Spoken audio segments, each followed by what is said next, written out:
आप ही बताइए, क्या नगर निगम है या नरक निगम?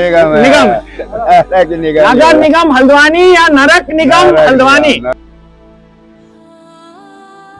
लड़ेंगे, जीतेंगे। अब देखिए हमारी संख्या कैसे बढ़ती है। ठेला वेंडर नीति लागू करो, जिसमें कई वर्षों से लगे हुए एक सज्जन पुरुष हैं, समय निकाल के आए। सबसे पहले मैं उनको धन्यवाद देता हूं और सभी साथियों को धन्यवाद देता हूं, अपना समय निकाल के आए। अपनी आवाज को आगे बढ़ाना है, अपने हकों के लिए लड़ना है, तो उसके लिए समय तो निकालना पड़ेगा। तो सबसे पहले मैं प्रमोद अग्निहोत्री जी को यहाँ पे आमंत्रित करता हूँ, जिन्होंने मतलब हर ठेला गाड़ी सभी लोगों के लिए, ऑटो वालों के लिए काम किया है। मैं एक मिनट यहाँ पे देखो, इसमें आ रहे हैं क्या? आ रहे? एक मिनट, मेरे को ये भी तो देखना है, आ रहे नहीं आ रहे। सर, आपको लाइव भी देख रहे हैं लोग, और हम लोग एक अलग से वीडियो बना रहे हैं क्योंकि मीडिया सो गई है। और मैं चाहता हूं कि आप जो परेशानियां हैं ठेले वेंडर, क्योंकि ना हम ऐसे हम लोग सिटीजन, हम सोचते हैं कि ठेले गाड़ी वाले परेशान करते हैं, बट उनको ये नहीं पता है कि इनकी परेशानियां क्या है। तो आप जरा बताइए और उजागर करिए, और हम इसका सोल्यूशन कैसे फाइंड आउट कर सकते हैं ये बताइए। और आपने शायद जन याचिका भी डाली है इसके ऊपर। हाँ, तो आपने बहुत काम किया है। मैं तो आपके सामने छोटा वो हूँ, बट आप जो हो सकता है बताइए, और कैसे हम सोल्यूशन फाइंड आउट कर सकते हैं ये भी बताइए। मैं सर्वप्रथम आपके चैनल का धन्यवाद करता हूँ कि आपने पथ विक्रेताओं के लिए एक आवाज उठाकर हमारी दुर्दशा को शासन प्रशासन या संबंधित विभागों के साथ आप दर्शाना चाहते हैं। मैं आपके चैनल का धन्यवाद करता हूँ। और मैं आपको सबसे पहले जो आप जानकारियाँ चाहते हैं हमसे, हमारे साथ जो हो रहा है उसके ऊपर मैं आपको बताना चाहता हूँ कि पथ विक्रेता अधिनियम 2014 पथ विक्रेता अधिनियम 2014 नियमावली उत्तराखंड सरकार 2016, हमारे जो संविधान जो बना है, जो हमारे पथ विक्रेताओं का 542 सांसदों ने उस अधिनियम को पास किया है, जो कि हमारा 2014 में बिल पास हुआ। उसके बाद 2016 में उत्तराखंड सरकार ने एक डीओ बनाकर नगर निगम को प्रेषित किया। 2014 में ही टाउन वेंडिंग कमेटी, 16 में 2000 में टाउन वेंडिंग कमेटी का गठन किया गया, और गठन करने के बाद में सर्वे किया गया कि पथ विक्रेताओं को उस वक्त हमारे शनि बाजार वगैरह को जोड़कर नगर निगम चुंगी से लेकर शनि बाजार तक 2842 लोगों का सर्वे किया गया। 2842 लोगों का सर्वे किया गया, जो एक कंपनी द्वारा कराया गया, एक संस्था द्वारा कराया गया, जन सार्थक सेवा समिति द्वारा। उसके उपरांत 31 वेंडिंग जोनों का निर्धारित किया गया। उसी सन में हमारे ठेले वालों का 6x4 का ठेला होता है, उसका 62 पैसे 25 रुपए का जो है वो हमारी तय बाजारी 25 रुपए की होने जा रही थी, लेकिन हमने जब उसकी लड़ाई लड़ी तो 62 पैसे प्रति स्क्वायर फीट के हिसाब से आज तक वो तय किया गया। अब आप ये देखिए कि हमारे लिए उन 31 वेंडिंग जोनों में से एक भी वेंडिंग जोन सन 2019 तक नहीं बना था।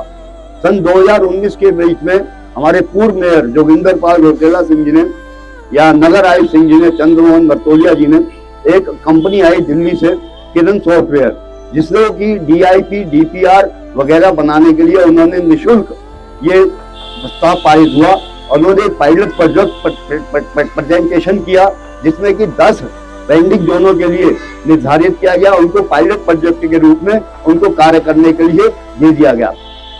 उसके उपरांत हमारे वेंडर से एक कार्ड देने, वेंडिंग जोन में एक ही तरह की कार्ड लगाने के लिए कार्ड के सैंपल है, जो कि आज नगर निगम में खड़े हैं सन 2019 से, और आज तक उनके ऊपर कोई कार्रवाई नहीं हुई।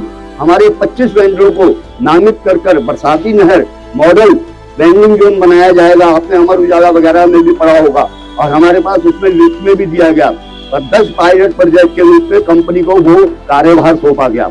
और 25 वेंडरों ने 40-40 हजार रुपए सन 2019 में जमा करे, जो कि आज 10 लाख रुपए कंपनी के पास जमा है, लेकिन नगर निगम सोया हुआ है। अब नए अधिकारी आ जाते हैं, नए मेयर आ जाते हैं।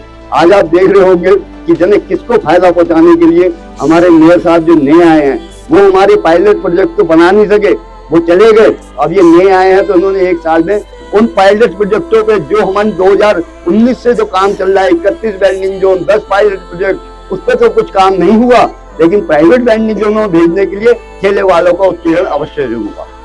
आप देखते होंगे कि इधर एक पट्टी बनी हुई है पथ विक्रेताओं के लिए, मतलब एक पार्किंग के लिए, जबकि आप देखते हैं ठंडी सड़क के ऊपर कितनी बड़ी पार्किंग, 3 किलोमीटर की पार्किंग, किस रूप में, किस विभाग को कैसे जिला विकास प्राधिकरण ने इतनी बड़ी पार्किंग कैसे दे रखी है, किसको दे रखी है, किस भाव से दे रखी है। हमारे यहाँ वेंडिंग जोन था ठंडी सड़क पे, उसको भी हटा दिया गया।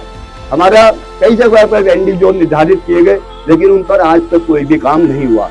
अगर हमारा एक ठेला पट्टी से लाइन से पीछे खड़ा हो जाता तो पुलिस प्रशासन उसका 10,000 रुपए का आईपीसी की धारा के अंतर, आईपीसी 81 की धारा के अंतर्गत ठेले का चालान किया जाता है। ये कौन सा नियम है? एक ही राज्य के अंदर हर तरह के कानून अलग अलग है। आप बताइए, रुद्रपुर से पहले हल्द्वानी के अंदर आवाज उठी वेंडिंग जोनों की, सबसे पहले हमारे अंदर वेंडिंग जोन बना, हमारे यहाँ ही सिटी मिशन मैनेजर बैठा, हमारे यहाँ ये एनयूएलएम का काम हुआ, लेकिन सबसे पहले रुद्रपुर के अंदर वेंडिंग जोन, हल्द्वानी के अंदर वेंडिंग जोन क्यों नहीं बना? हरिद्वार, देहरादून, रुड़की, ऋषिकेश के अंदर सभी जगह नजूल भूमियों पर या सरकारी उस पर वेंडिंग जोन बनाए गए। हल्द्वानी कुमाऊं परमेश द्वार में ऐसा क्यों नहीं हुआ, जबकि रुद्रपुर में भी इतना सुंदर वेंडिंग जोन बनाया गया? जबकि 2019 से हमारे 25 वेंडरों ने 40-40 हजार रुपया भी काट लेकर वेंडिंग जोन में बैठने के लिए जमा किया और भी करते। अगर आप नगर निगम के मेयर साहब कहते हैं हमारे पास पैसा नहीं है, अगर पैसा नहीं है तो अभी पूर्व में जो हमारे नगर आयुक्त थे पंकज उपाध्याय जी, वो जाते समय मेरे को बधाई दे के गए थे कि कुछ आपका पैसा आ गया बसाती नहर वेंडिंग जोन के लिए। हमारा वो पैसा ही पता नहीं चल रहा कि कहाँ गया, किसमें लैप्स करा, किसको भेजा, क्या करा। अभी हमारा एक कानून कहता है कि बजट का 2% ठेले वालों के ऊपर खर्च होना चाहिए। हमारे जब प्रथम 2017 के अंदर हमारे करीब 32,000 रुपये, 3,82,000 रुपये के करीब हमारे बजट के अंदर आए, वो कहाँ खर्च हुआ, कैसे हुआ, उसका भी हमारे को कोई जानकारी प्राप्त नहीं होती है। अभी आपको बताऊं, आनंद फानंद में पिछली बार कई जगह पर बोर्ड लगाए गए वेंडिंग जोन के। सौरभ होटल पे जो आपने देखा कि शौचालय बना दिया और वहां पर वेंडिंग जोन का पोस्टर भी टंगा, लेकिन आज तक उस वेंडिंग जोन का कोई पता नहीं है। हाँ, ठेले पालों का उत्पीड़न करने के लिए नगर निगम प्रशासन सबसे आगे रहता है।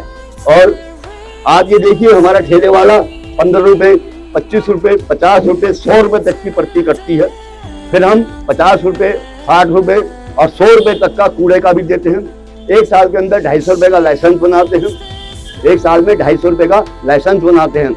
और अभी क्या नियम चला है, अगर किसी का पिछले साल का लाइसेंस नहीं है तो उसके ऊपर जो डबल जुर्माना डालकर उससे लाइसेंस भी बनवाया जाए। मैंने खुद 950 रुपए का अपना लाइसेंस बनवाया, जबकि मैं कारोबार आने जाने के चक्कर में भूल गया था। अब आप देखिए कि एक वेंडिंग जोन दिया गया, हमारे को वेंडिंग कार्ड बनाया गया। उस वेंडिंग जोन कार्ड की प्रारूप उन्होंने बड़े रूप में दी कि जिसमें कहा कि वो नाम लिख के लगाएंगे, जिसमें कहा है कि नाम लिख कर लगाएंगे। आप ये देखिए कि उसमें भी चीटिंग की गई, बड़े वेंडिंग कार्ड के अंदर फेरी प्रमाण पत्र लिख दिया गया। क्या सीओबी पूरे उत्तराखंड के अंदर अलग अलग होगा? क्या सीओबी अलग अलग होगा?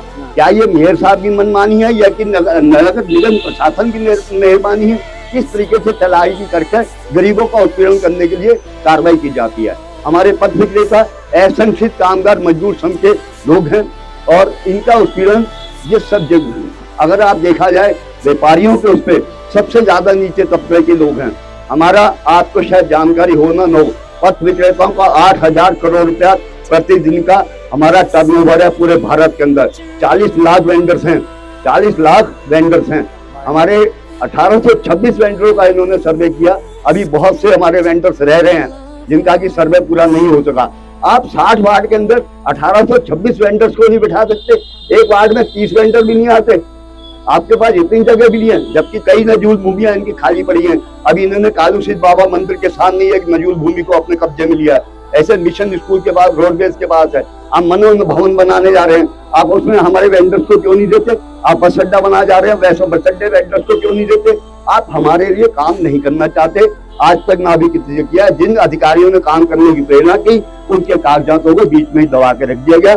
सभी कार्य कागजातों में है और हमारे नए मेयर साहब हमारे वेंडर्स को फूड हब बनाने जा रहे हैं, फिर पैसे का रोना। अरे आप सरकार से मांगिए ना, सिटी मिशन मैनेजर मांगे, NULM मांगेगा, SUFCM मांगेगा, आप पैसा मांगे ना। 2% बजट में कानून में लिखा हुआ है 2% हमारा है। अगर आपने 1 करोड़ रुपया पास कर 2% हमारा कहाँ गया? आपने तो 142 करोड़ रुपया पास करा, 342 करोड़ रुपया पास कर, तो 2% में तो हल्द्वानी चमक जाएगी, पूरा उत्तराखंड चमक जाएगा। तो हमारे साथ तो यही सब दुख है। अब हमारे वेंडर जो है, जो फास्ट फूड वगैरह के वेंडर्स हैं, चाट वाले हैं, इस समय अब गैस की वजह से किल्लत से परेशान हैं। हम भी ये चाहते हैं प्रशासन से भी कि उनको अगर लकड़ी, कोयला या किसी तरीके से भी घरेलू काम से कर रहे हैं, जैसे भी कर रहे हैं, अगर कर रहे हैं तो उनको किसी को परेशान न किया जाए और हमारी हेल्प की जाए। Livelihood to protection of the street vendor, प्रशासनिक अधिकारियों को इसको याद रखना चाहिए। मैं तो इतना जानता हूँ कि बहुत से अधिकारियों को हमारे पथ विक्रेता अधिनियम 2014 नियमावली उत्तराखंड सरकार 2016 के बारे में संपूर्ण रूप से ज्ञान भी नहीं है। और आप कुछ जानना चाहेंगे तो मैं आपको जरूर बताऊंगा। बहुत बहुत धन्यवाद। अब मुझे आप ये बताइए, इतने सालों से जो आपने जन याचिका भी डाली, बहुत कुछ, उसका क्या वो निकला? ऑल इंडिया नेशनल होकर फेडरेशन का मैं नेशनल वाइस प्रेसिडेंट हूँ और हमारे उससे जो है नेशनल ओपेरे नाम से एक PIL 2023 में लगी थी। 2023 में हमने वो PIL लगाई थी। उसके बाद में इन्होंने थोड़ा सा यही वाले जो काम हुए आपने देखा वही हुए थे, उसके बाद वो पेंडिंग में हो गए। अभी हमारे पांडे जी ने कोई याचिका लगाई थी तो उसमें कोर्ट में इन्होंने कहा था, कोर्ट ने इनको आदेश किया था कि आप जो है 21 वर्ष के अंदर आप हमें जो है इसकी संपूर्ण जानकारी दीजिए कि आप क्या कर रहे हैं। तो ये मैंने तो ये देखा, हमने भी कोर्ट को बताएंगे कि प्राइवेट वेंडिंग जोन जो है आपने पीछे हाट बाजारों को बंद किया, आज प्राइवेट वेंडिंग जोन बनाने जा रहे हैं। आप एक बार बताइए, कोई विवाद की जमीन है ये इसी ठंडी सड़क पे, हमने सुना था ये विवाद, जब हमने कहा कि इसको जो है आप यहाँ पे हमारे ठेले वालों को खड़ा करने का लिए कर दो, तो इन्होंने कहा कि नहीं ये विवाद की जमीन है। आज उस विवाद की जमीन पर प्राइवेट वेंडिंग जोन कैसे बनाया जा रहा है और कौन बना रहा है? क्या नगर निगम प्रशासन या जिला प्रशासन इनको प्राइवेट वेंडिंग जोनों की अनुमति दे रही है, या नगर निगम प्रशासन लिख कर दे रहा है, या इनका कोई सौदा तय हुआ है? इस बारे में जो है नगर निगम प्रशासन और जनता ही बता सकती है। दादा, हम क्या कर सकते हैं ये बताइए। ये प्रशासन के लोग जब आप देख रहे हैं कि तोड़ मरोड़ रहे हैं, तो इसके ऊपर हम लोग मिलकर क्या कर सकते हैं? क्या जन याचिका फिर डालें? क्या हमारे पास इतने सबूत हैं कि हम इनको प्रूव कर सकें कोर्ट में? क्या कर सकते हैं बताइए? या फिर जितने रेडी वाले हैं सब लोग मिलकर धरना दें? कुछ ना कुछ तो करना पड़ेगा। देखिए जी, मैं आपको बताऊं, जब तक इस नगर निगम के अंदर अभी एक हमारे IAS अफसर आए थे विशाल शर्मा जी और DMIG वंदना सिंह जी, उनके साथ हमारा बहुत अच्छा तालमेल बैठना शुरू हुआ और IAS विशाल शर्मा जी ने हमारे लिए कुछ ही दिनों के अंदर कुछ ही अच्छी बातें करनी शुरू करी और उनका ट्रांसफर हो गया। और जब तक इस नगर निगम का प्रशासनिक अधिकारी या कोई IAS अफसर आकर बैठकर हमारे बारे में अच्छे मन से पत्रकारिता अधिनियम के नाम से अगर नहीं सोचेगा तो इस नगर निगम द्वारा हमारा भला होना अच्छा लगता नहीं है। और रही बात कोर्ट की, तो कोर्ट तो अपनी कार्यवाही कर ही रही है, इनके साथ जैसा हो रहा है। बाकी हमारे वकील साहब वगैरह देखती हैं तो वो ये जानती हैं। सबूत के नाम पे टाउन वेंडिंग कमेटी के हमारे पास इतने सबूत हैं कि मैं आपके सामने पेश कर रहा हूँ, मैं साथ लेके आया हुआ हूँ। हर तरह का जो मैंने सवाल या जवाब यहाँ पर बोला है वो सब कुछ चीज के सबूत है। तो देखिए, आप सभी लोग देख रहे हैं कि किस तरह से लगे हैं। और ये अभी फिर पेपर हम लेकर, सबसे अच्छी बात यह है कि हमारे साथ कुछ बहुत सीनियर एडवोकेट्स डायरेक्टली इनडायरेक्टली जुड़ रहे हैं और वो बोले हैं कि आप हमारा केस लड़ रहे हैं। हाँ, आप जैसे कर रहे हो वैसे हम दूसरी एक वो याचिका लगाकर आगे बढ़ेंगे। बट आपको भी, आप सभी को मिलकर जुड़कर ये प्रशासन के लोगों को, मैं पत्रकारों से कहना है कि जिस प्रकार से आप मंदिर जाते हो, पूजा करते हो, नमाज करते हो, अगर हमारी जरूरत पड़ रही है, आपकी रोजी रोटी की हम लड़ाई लड़ रहे हैं और कोई भी संगठन धन के बिना तो चलता ही नहीं है। आपको अपनी समिति के साथ मजबूती के साथ जुड़ना चाहिए और संगठन की मजबूती के लिए हमारी तो उम्र हो रही है और आपको हमसे कुछ सीखना चाहिए। अगर कोई मीटिंग रख रहे हैं, हम आपको कुछ सिखाने के लिए बुलाते हैं, अब आप बोल रहे हैं तो आप इससे कुछ सीखिए कि हमने क्या क्या बोला है, हम किस तरह की लड़ाई लड़ सकते हैं। अगर हम समय पे नहीं आ रहे हैं, आप थोड़ी देर को उसको रोक सकते हो, आप उससे सवाल जवाब भी कर सकते हो। यहाँ तक कि धाराएं बनी हुई हैं, धारा 29 के अंतर्गत किसी पुलिस प्रशासनिक या किसी अधिकार के विकासकरण प्राधिकरण को अधिकार नहीं है कि पथ विक्रेताओं को तंग किया जाए। आप बताइए, आईपीसी की धारा 81 यातायात के लिए होती है, ठेले वालों के लिए होती है। यातायात बाधित कर रहा है तो क्या 10,000 रुपए का चालान काटा जाएगा? बिल्कुल नहीं। आपकी इतनी गाड़ियां खड़ी रहती है रोड पे, आप उनके 10,000 के चालान काटते हैं?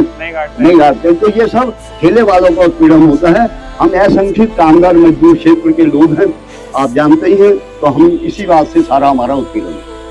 दादा मैं तो ये बोलूंगा, जो हो सकता है ये तो बिल्कुल, और तुम लोग खा के भी नहीं आए हो यार, जरा जोर की मार दो ताली एक बार। एक तो एक बोलना पड़ेगा, आप सब लोग आवाज दो, आवाज दो, आवाज दो। सब लोग मिलोगे तभी होगा, ये तो अभी शुरुआत है। और मैं आपको आश्वासन देता हूँ, ये तो मेरे बड़े चाचा जैसे समझ लीजिए, और अब इनकी लड़ाई मैं पीछे से सपोर्ट भी करूंगा और जो जो हो सकता है करेंगे। बट मैं आप सभी लोगों से एक बार फिर बोलता हूँ, जब तक आप लोग भेड़ चाल नहीं चलोगे, भेड़ चाल मतलब जब तक आप लोग संगठित होकर, इकट्ठा होकर बीच बीच में ये प्रशासनीय लोगों को नहीं करोगे, तो ये आपको ये पसंद है कि बीच बीच में ये जब आते हैं आपका स्वाभिमान खराब करते हैं, वो अगर लाइफ आपको पसंद है तो आप मत आइए। अगर आपको कुछ वाकई में अपने जीवन में कुछ करना है, अपने स्वाभिमान को बचा कर रखना है, तो आपको मिलना पड़ेगा। और आपको पता है यहाँ पर इतने लोग लगे हुए हैं, तो मिलिए हर महीने। अभी तो शुरुआत है, अब शायद हम सैटरडे संडे फिर करेंगे, हम प्रदर्शन करेंगे, हम रोड पर जाएंगे, हम जो कुछ हो सकता है करेंगे। उसके बाद भी अगर 15-20 दिन का टाइम देते हैं इनको, ये सीरियस नहीं होता है। ये एक बार कैमरा घुमा दीजिए, इतना बड़ा पार्क है, ये पार्क में क्या होता है, नशा होता है, राइट? यही चीज को वेंडिंग जोन में क्यों नहीं कन्वर्ट कर सकते आप? ये इसलिए नहीं करते, मैं बताता हूँ। बहुत से पार्क पड़े हैं, बहुत सारे, यहाँ से आप वहां तक जाएंगे, बहुत सारे कूड़े से लदे पड़े हैं, बिल्कुल कूड़े से लदे पड़े हैं। और ये इसलिए नहीं करते क्योंकि इसका मेंटेनेंस का पैसा, मेंटेनेंस जीरो है यहाँ पे। इसका पैसा इनकी जेब गर्म करने के लिए हो रहा है। और अगर ये वेंडिंग जोन बना देंगे तो यातायात का प्रॉब्लम खत्म हो जाएगा। आप लोग जो पेटी पहुंचाते हो, ऑफिसर के जेब गरम करते हो, सब बंद हो जाएगा। इसलिए ये जानबूझ के नहीं कर रहे हैं। तो अब समय आ गया है, आप सब लोग मिलिए और मिलकर इसको आगे लेकर चलिए। जो भी कलम की ताकत होगी हम यूज करेंगे, बाकी मिलना है आप सभी को। मैं आपके माध्यम से बहुत चीज बताना चाहता हूँ। आप जानते हैं कि हमारे कुछ वो है फास्ट फूड के जो पिज्जा या कोरियर का काम करते हैं, इनको गिग वर्कर्स बोलते हैं। ये गिग वर्कर्स जो है अपनी जान पर खेलकर 10 मिनट के अंदर और पिज्जा पहुंचाना या लेट हो जाना या इस तरीके से, मतलब भयावह स्थिति के अंतर्गत ये जाते हुए अपने जो है कारोबार को अंजाम दे रहे हैं, अपने परिवार का भरण पोषण कर रहे हैं। क्या सरकार कभी इनके बारे में सोचता, प्रशासन, क्या इनकी भी कोई वो हो? अगर मान लीजिए, मैं कहता हूँ पिज्जा कंपनी में पिज्जा वाला पिज्जा लेके जा रहा है, अगर उसके साथ कोई घटना हो गई तो पिज्जा वाला कभी नहीं कहेगा कि मेरा वर्कर था। सही बात है, सही बात बोला आपने। बहुत से ऐसे हैं कि जो शॉप्स वगैरह में, मॉलों में काम कर रहे हैं, अगर वो उनके वही कोई दिक्कत पड़त है, कुछ नहीं है, उनका कोई मशगूल नहीं है। आज लाला के यहाँ काम कर रहे हैं, 10 साल काम करा, उसके बाद कोई टेंशन है नहीं, उसको 10 साल बाद वो लात मार के दुकान से बाहर कर देगा, उसको कुछ नहीं मिलेगा, उसके ऊपर चोरी का इल्जाम लगा देगा, वो कहते हैं मेरे वर्कर ही नहीं है। बिल्कुल, इस तरह की बहुत सी योजनाएं हैं जिन पे हम काम करना शुरू कर रहे हैं, बिल्कुल, जो कि शहर के अंदर बहुत जरूरी है। और आप लोग और एक चीज बताइए, क्या नगर निगम यूज कर सकता हूँ? बिल्कुल, ये किसी के शब्द हैं, बट जिसको जो समझना है आप ही बताइए, क्या नगर निगम है या नरक निगम है? नगर निगम हल्द्वानी या नरक निगम हल्द्वानी, ये आप लोगों को बताना है। और अगर हल्द्वानी को बेहतर बनाना है, ये नहीं कि ये गरीबों का या ठेले वालों के साथ परेशानी है, ये हम सबकी लड़ाई है। क्योंकि अगर ठेले वालों को ये अत्याचार करते रहेंगे, ऐसे ही चलते रहेगा, ट्रैफिक जाम होते रहेंगे, मौतें होते रहेंगी, एक्सीडेंट्स होते रहेंगे, कभी नहीं सुधरेगा हल्द्वानी, जो कि गेटवे ऑफ कुमाऊं है। अगर आपको इसके ऊपर कुछ काम करना है तो आइए, हम सब मिलकर काम करते हैं। क्योंकि एक समाज में जब रहना है तो अमीर गरीब सभी लोगों को मिलकर करना पड़ेगा। सब्जी पहुंचा, क्या क्या चीज नहीं पहुंचाते हैं ठेले वाले आपके घर घर तक, इवन प्रेस, जो होता है आप समझ लीजिए। अगर हम मिलकर काम करेंगे तो सबका भला होगा और हल्द्वानी अच्छा होगा। मैं फिर से सभी से बोलता हूँ, भेड़ की चाल जरूरी है, हमको मिलकर चलना है और हम इसको मुहिम को अब स्टार्ट करेंगे। सैटरडे संडे तो करना ही करना है। अब ये आप लोगों के माध्यम से हम इसको पेपर वर्क या कलम की ताकत जितनी हो सकती है हम करेंगे। फिर से बोलता हूँ, और बाकी जो आज आ नहीं पाए, सैटरडे संडे जब आपको लगता है 11 से 1, 5 से 7 ये अभियान, ये पूरा हफ्ता है, 7 दिन 7 सवाल। उसके बाद हम प्रशासन को लिखित देंगे और मांग करेंगे, इनको जवाबदेही चाहिए हमको। अब जितना हो गया, रात गई बात गई, हमको मतलब नहीं है, बट आगे हमको ये सब चीजें चाहिए। हम अपने एक स्वाभिमान को लेकर चलना चाहते हैं और ये स्वाभिमान को ठोस पहुंचाने वाला प्रशासन ये जो कर रहा है वो गलत है, इसको आप बंद करना होगा। मैं यही बोलता हूँ। फिर से एक बार आवाज दो, आवाज दो, आवाज दो। जीतेंगे, लड़ेंगे, जीतेंगे, लड़ेंगे, जीतेंगे।